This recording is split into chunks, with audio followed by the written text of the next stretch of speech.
Crazy busy setting up for convention, so not time to write it out like I would want, which might be the best thing. I honestly felt good about that. At the same time, it might be the worst because this is one of the more important ones I'm going to teach if I do it correctly. I'm torn on where to begin on this, so I'm going to kind of flow into a couple levels.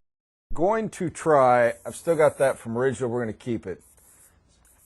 How the heck do you spell psychology? P-S-Y-C-H-O-L-O-G-Y?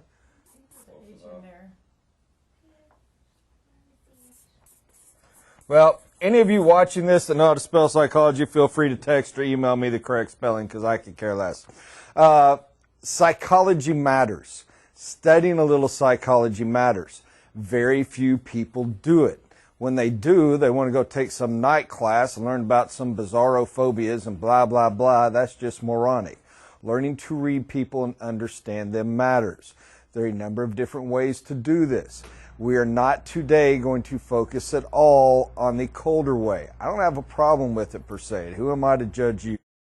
And I've done it before myself. So again, I'm not going to too much. But just being able to read people, to manipulate them, to get what you want and need is a very doable thing. It has value. It can help get you there. Someday maybe I will deal with that a little bit, but not today. I am going to say this. If you want to know what you need to about psychology, if you want to know what you need to, in my opinion, to be a truly great salesperson, being defined as full, encompassing not just money produced, but the money comes with as well. And if you are sick of listening to me, feel free to quit listening to me. Go find, and I'm serious, and if I offend any of you, what the heck, if I don't offend somebody teaching these, why am I here? I'm serious. Go find a good Bible teaching church. Get a good Bible teaching pastor.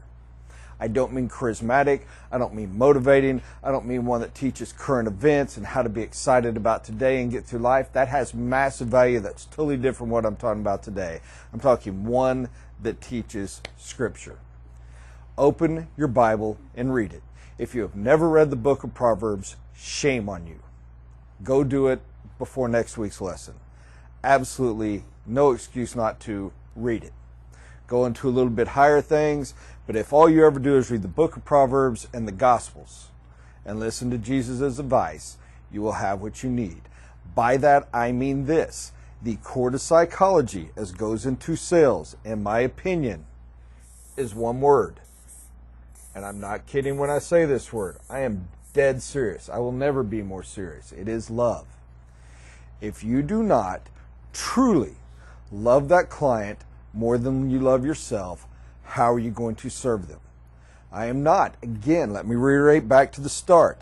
I am not talking about being able to manipulate. I'm not talking about being able just to get the end result of what you want. Again, that has purpose.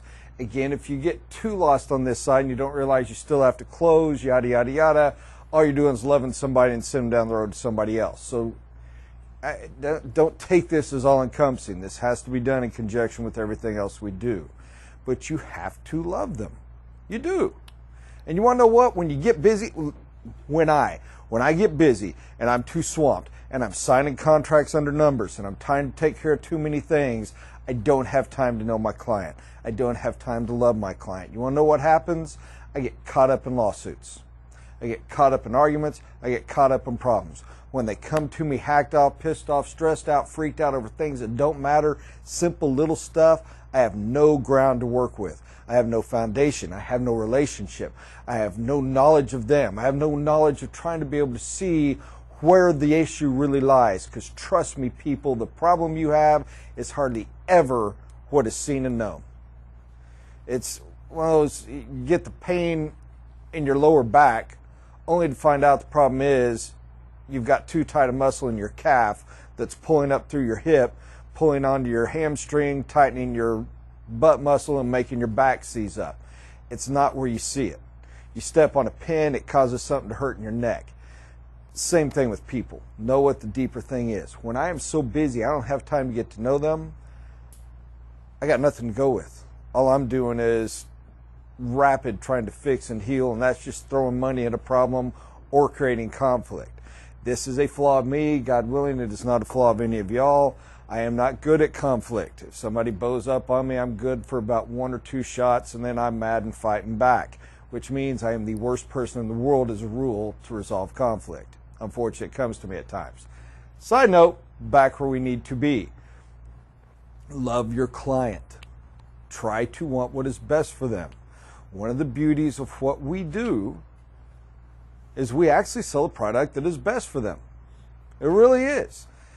If there is anyone that wants to make a case that going with a straight GC or going with a true remodeler, except for extremely rare circumstances, that this isn't the better deal for somebody, irrelevant of cost, please let me know, because I think you're insane. You take cost into account, we really are the best.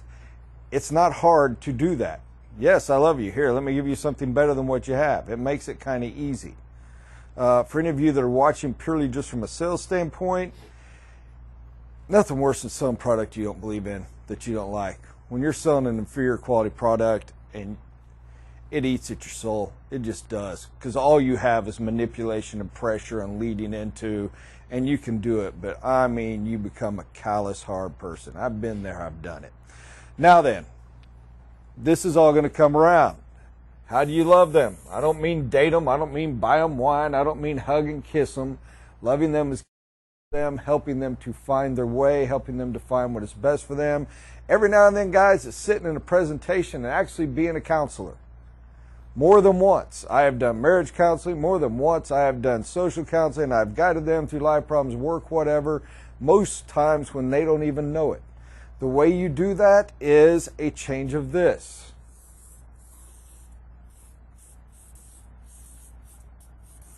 What is their story? Very, very important. I told you on our very first ones, if you want them to listen to your story, you need to listen to their story. There's an old saying, and I believe it, honestly, I truly believe it goes back to American Indians, because it used to be, never judge a man till you've walked a mile in his moccasins.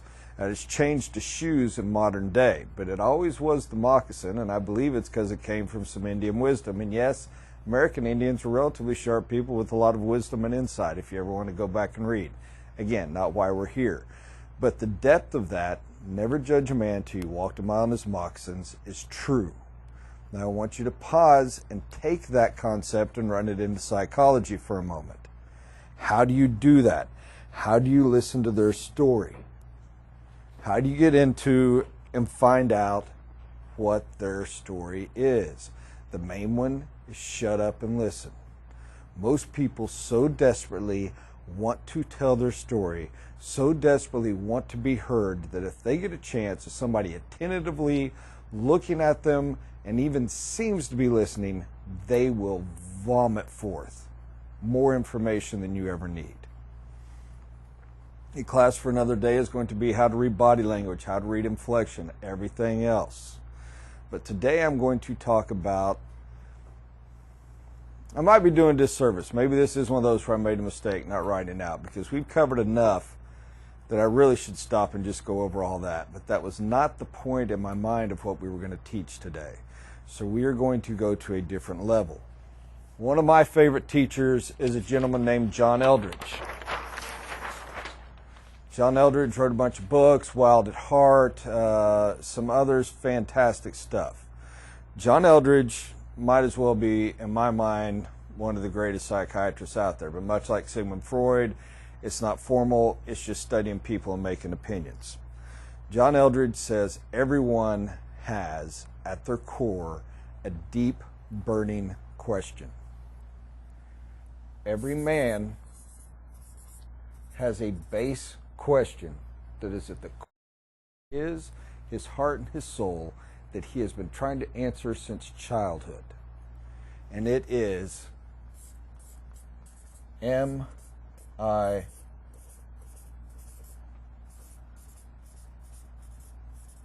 good enough? Am I a man? Do I measure up? Can I win? Do I pass? Am I good enough? You can put a lot of different words in there, but that's well enough said. Every woman. And this one's a little bit harder because the synonyms need to be much more expansive, but we're just going to go with this one.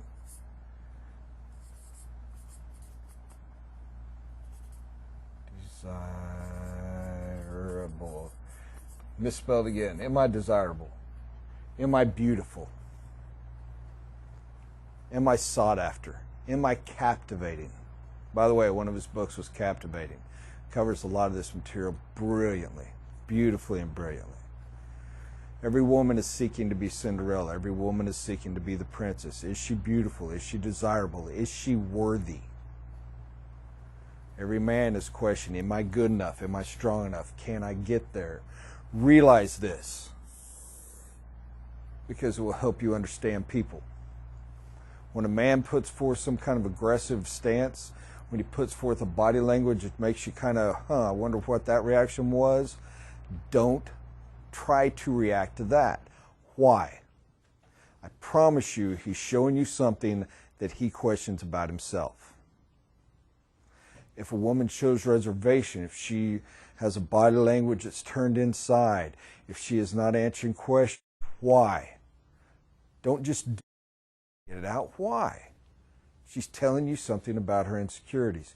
She's telling you something about herself. Love them, help them get out of that, and I promise you, you've won them to the point that selling them is a cakewalk. Your biggest problem is going to be that they're going to want more from you than you have time or ability to give, because you're going to bond in an hour and a half at a level they haven't bonded since their wedding night. And I'm not kidding. Most people go through their lives without really deep relationships. The best ones they have are with drinking buddies. Because when you're drinking, you loosen up and you relax and you free your tongue and you share stuff that you don't at other times. Every one of you knows that we've all done it. That's why we like a beer. That's why I like going out to have a beer after work. Now then, along with this, and this we're going to get slightly into manipulation. I don't want you to take it as too bad a way. If you truly want to know how to guide somebody,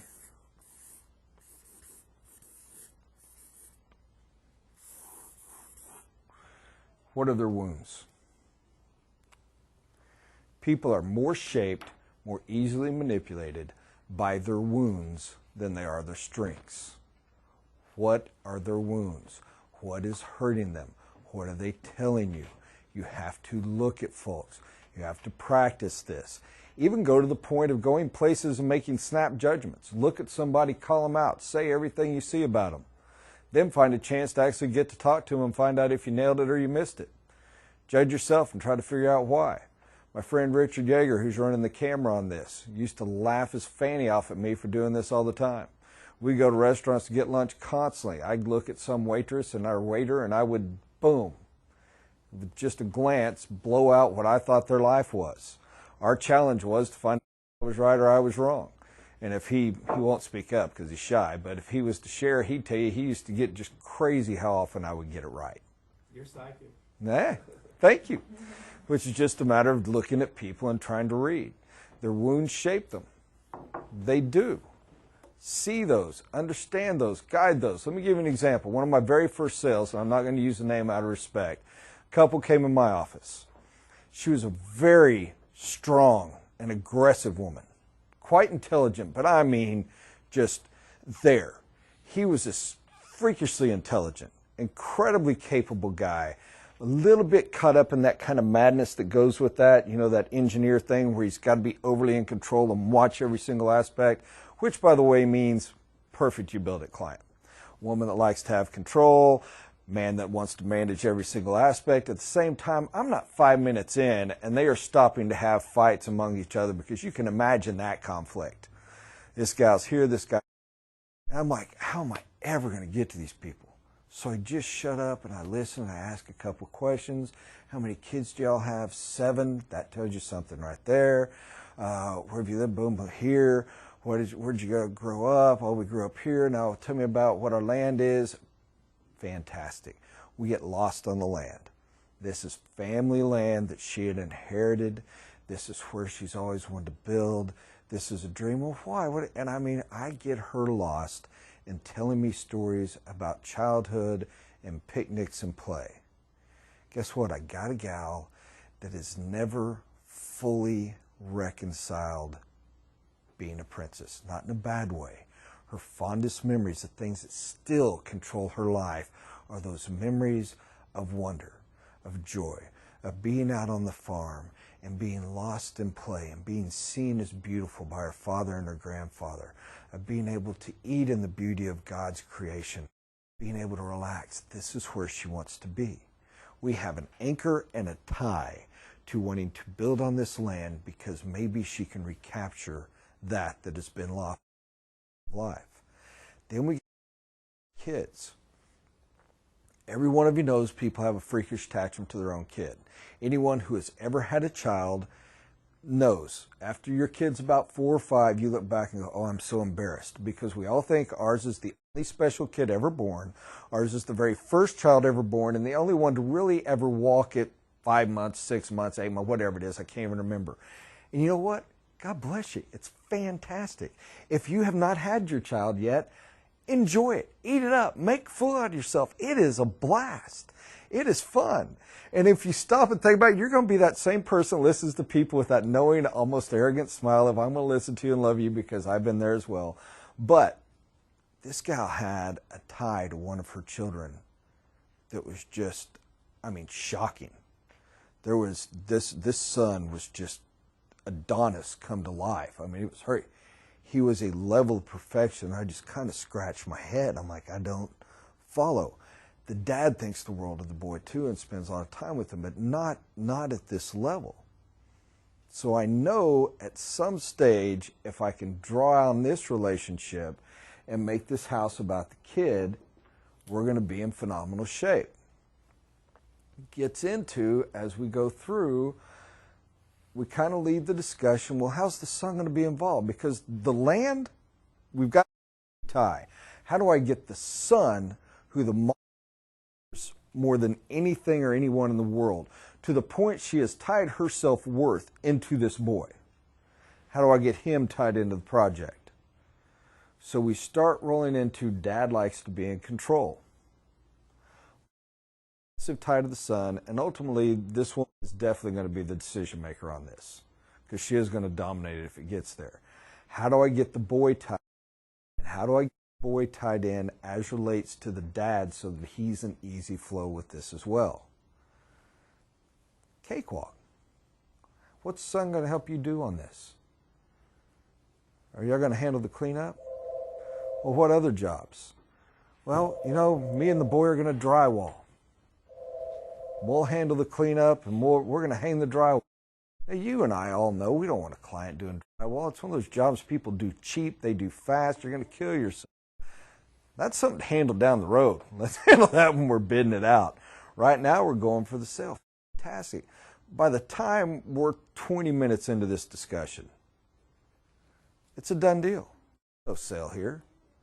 Mom's son is building her house on their land. Dad's do the things himself with his son. It's already closed. We're already done. Because you listened to the people and you found out. Now, I'm going to say this, and I don't want anybody to take this heartlessly. I got to meet the son not much later. Great kid. Great kid. And he is such a great kid because mom poured so much into him, and that's a lot of it. Most severe hair lip I've ever seen. To the point, and y'all know how amazing the surgeons are today, they could never fully close it.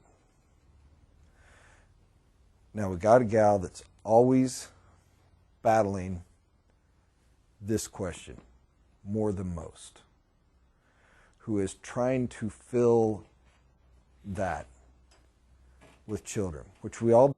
That's not an insult. That's not you're weak as a woman. It's part of how God made us. It's part of how we flow. The firstborn son is born disfigured. Now, there's a lot of ways you can go with that. There's nothing wrong with this. I'm not insulting anyone. Those y'all think I'm a jerk, my apologies, because I'm really, really not on this. The way she chose to do it was, I'm defeated. and he's not going to be defeated. I am going to fight this. I'm going to rise up. Anyone that tells me he's not good enough, by God, I'm going to prove he's good enough. I'm going to make him good enough. He's going to be special, whatever it takes, and I'm going to dedicate my life to getting him there. Because she loved her son enough to kill herself to answer this question for him. And you want to know, in spite of the fact he's kind of a skinny, tall kid, nothing spectacular you would think, an air of confidence and belief that he really is that freaking fantastic. He's really going to make something. But that wound shaped her in every aspect of her life from that day to this. That wound helped guide through sales. Not that I was trying to manipulate, control. I was able to find what they loved.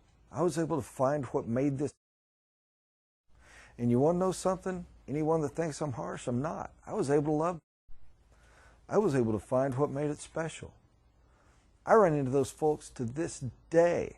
Every one of those kids runs up and gives me a hug. They love me. It was only a year ago they quit bringing us Christmas presents. Relationship. They built a great house. Is it a house I built for myself? Absolutely not. So what? It's the one they wanted.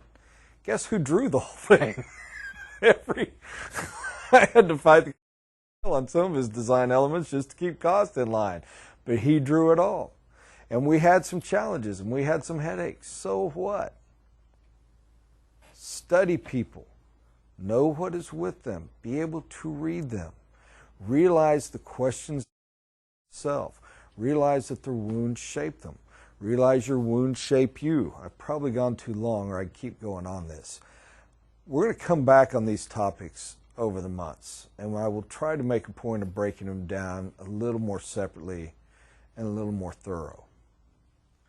Coming all the way back to the start, for any of you that want to forget the whole middle of this lesson, just love them.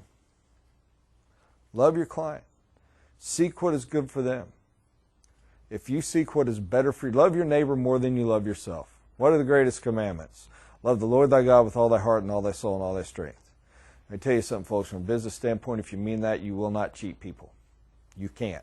You're going to be too afraid of the lightning bolt coming down. Also, justice of love and everything else. The second, love your neighbor as you love yourself. If you seek what's best for your client, everybody's going to come out good. And yes, there are still some things there, and I can't not reiterate that. You still got to close. But you want to know something, and I'm dead serious about this. You got to close. How can I love this person? How can I know that my product is best for them and not do everything I can to make sure they go ahead and do it? I can't do that and throw them out to the wolves for some wolf to come pick them off. You got to close. That doesn't mean harsh. It doesn't mean mean. That doesn't mean unethical. It means you close because you're trying to get them the very best thing. People will not always do that. As a friend of my brother's in the ministry always says, and I think it's funny, he goes, what does the Bible tell us? Pastor, flock. What is flock? It's a bunch of sheep. What's one thing we know about sheep? Sheep are stupid. That's okay. Doesn't mean you don't love the sheep. Doesn't mean you don't help the sheep. Doesn't mean you don't carry the sheep around. Sheep is stupid. You still got to close. Million other things. I've probably been more confusing than helpful today. If nothing else, again, guys, my apologies. It helps me to work out some things, some framework for future weeks. We'll be taking next week off because convention is coming up and there's just too daggum much going on with setting up and preparing for that. For watching.